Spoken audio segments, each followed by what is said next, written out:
Ashamaa harka fuunee jaalatamtoonni fi kabajamtoonni hordoftoonni seenaatuuf nageenyi koo kan jaalalaa kabajaa iddoo isin jirtan hundatti isin haa qaqqabu.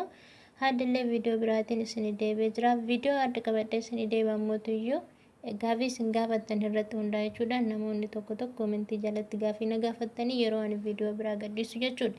Innis ammoo keessattuu warra Beerut keessa jiraattan, Beerut Libaanoon keessa jiraattan irratti baay'inaan qabadhee kan isin deebi'e jechuudha.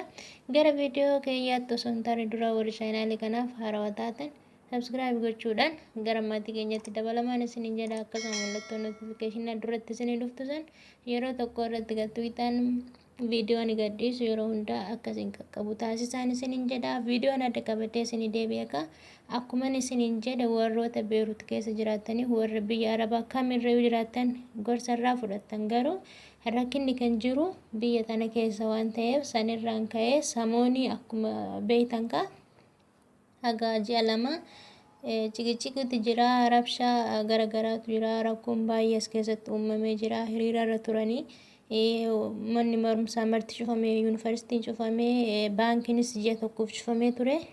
Akkasiin sanirraan kan wal qabate dhiibbaa guddaatu uumamee jira jechuudha. Kuni as akkuma beektanu mootummaa biyya kanaa irraa buusuu fi irraa bu'uuf didee rakkoo baay'ee uume jechuudha. Inni akkuma jirutti ta'ee sababa saniin isin warri hojjettoonni jechuudha gara biyya Itoophiyaadha dhuftanii as keessa jiraattan yeroo birrii keessan gaafattanitti yookaan mootiyyuu kan harkaa qabdanillee gara Itoophiyaa ergachuudhaaf yeroo jettanitti baankiinis cufaadhaa, doolaarris badee hin jiru, eessa fuunaa isinii kennina kan jedhamu ni jira. Kun akkuma viidiyoo tanaan dura isinii hojjedhe irratti mijayyoo as kan ji'a 9 irraa dhoorgatanii akkasitti harka qullaa gara Itoophiyaa deebisisan isinii hojjedhee jira. Sanarraallee waa hedduu hubattan jedhee nan yaada jechuudha. Hadda mootiyyuu akkuma isin gaafii gaafattaniyyuu dhuguma baankiinis ji'a tokkoof cufamee jira.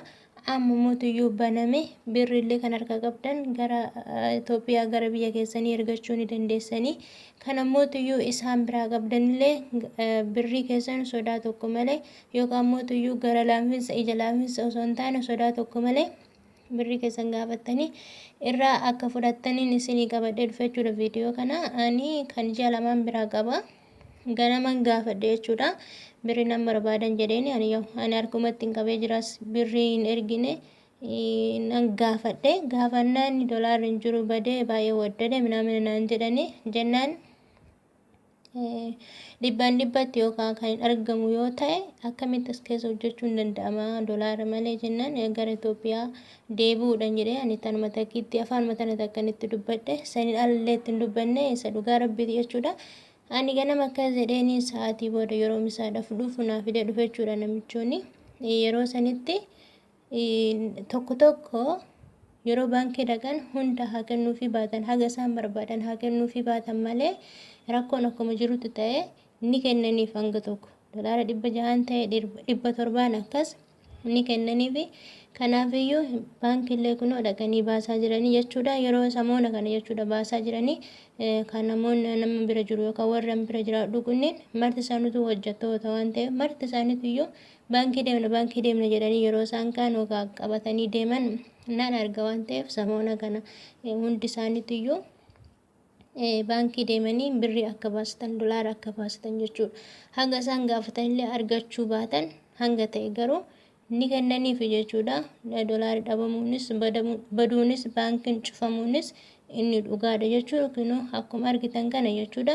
Sababa amma isaan irra jiran hiriira bahan kanaaf namoonni as keessa jiraatan as keessallee lubbuun isaanii kan darbe akkasumas ammootiyyuu kan miidhaman baay'eetu jira jechuudha.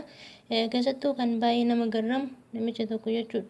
Haadhaa fi warra isaa ijoollee isaatiif niitii isaa fuulduratti yeroo lamatti tokko sanii kan ajjeesan baay'ee garaa keessaa nama hin baane ta'e jechuudha. As keessa jiraattota amma Libaanoo keessa jiraatan hundaafu. Kanaaf rakkoon akkuma jirutti ni jira.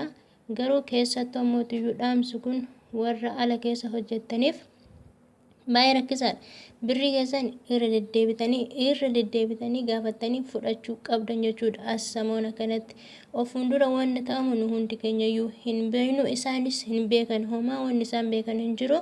Kinoo akka duraanitti miti yoo suppermaarketii deeman waan xiqqoodhaan homaa argatanii galan jechuudha. Baay'ee waddade. Meeshaan waddade dolaaris akkasuma dhabameen dhugaadha. Garuu birrii keessan osoo amma sammuutuyyuu waan kanarra dhufu waan hin beekneef samoona kana gaafattanii walirraa qabdan akka fudhattanan isiniin jedha. Dhaamsa kanan isiniin ga'uu fi anaaf irraan fudhattanii ofii keessaniif ifaajee keessanii irraa fudhattanii isiniin jedha. Ani kanan ji'a lamaa irraa fudhadhe kana jechuudha kan naa kenne. Osoo irratti haftee kan tanaan dura hojjedha ture baay'ee garaana nyaata. Dhugaan isiniin jedha baay'ee garaana nyaata maaliifi haga isaan hojii dhiisanii manatti ol deebi'an hiriiraaf ji'a lamaan kana keessatti baay'een hojjechaa ture waan ta'eef baay'ee garaana nyaatti. Birriin ji'a lamaatu jechuudha kan waggaa baay'ee kan ji'a lamaa tana garaana nyaata waan ta'eef naa kenne immoo galata rabbi. Kanaaf hundi keessaniyyuu irra deddeebitanii gaafattanii irraa fudhachuudha. Ji'a lamaa miti, ji'a sadii miti, ji'a tokko guyyaa tokko keessattuu hagam akka hojjettee ooltu, harki kee hagam akka hojii irratti si miidhamu, hagam akka saamunaa keessatti si goggogu ni beeyta waan ta'eef kanaafuu isaaniyyuu hojii tokko yoo si ajajan dhibbara deddeebi'anii si ajaju tokkichumara jechuudha. Ati sammuutuyyuu ganzaba kee, ifaajee kee, dhiiga kee, dafqa kee irra deddeebitee gaafattee irraa fudhachuu qabda. Kanaaf doolaarkaa karaa baankiitis 30 jira. Karaa bilaak maarkettiitiin akkas warra ittiin argatan ni beeytan jechuudha. Karaa barbaadaniin karaa yeroo bilaak maarkettiidhaan kan argatan ta'e nama akka duraan argatan hin beeku. Hoo san amantan ta'e garasiin argachuu yookaan ammoo tuyyuu karaa baankiitiinis kan argatan yoo ta'e 30 jira waan ta'eef argachuu dandeessanii. Amma samoona kanatti gaafadhaatii irraa fudhadhaa kan argachuu barbaadan illee ergadhaan isin jechuu barbaade. Viidiyoo tana hunda keessaniifuu sheer godhaa keessattuu warra Beeruut keessa jiraataniif jechuudha. Haga deemnee wal arginutti nagaan.